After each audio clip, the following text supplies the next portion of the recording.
तत्प्रणमामि सदा शिवलिङ्गं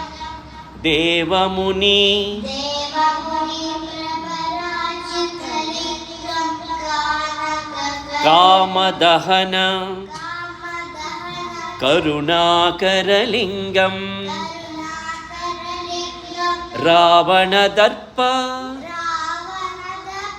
विनाशकलिङ्गं तत्प्रणमामि सदा शिवलिङ्गं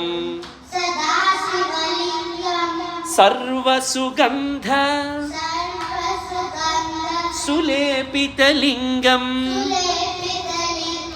बुद्धिविवर्धन कारणलिङ्गं सिद्धसुरासुर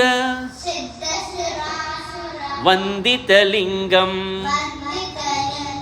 तत्प्रणमामि सदा शिवलिङ्गं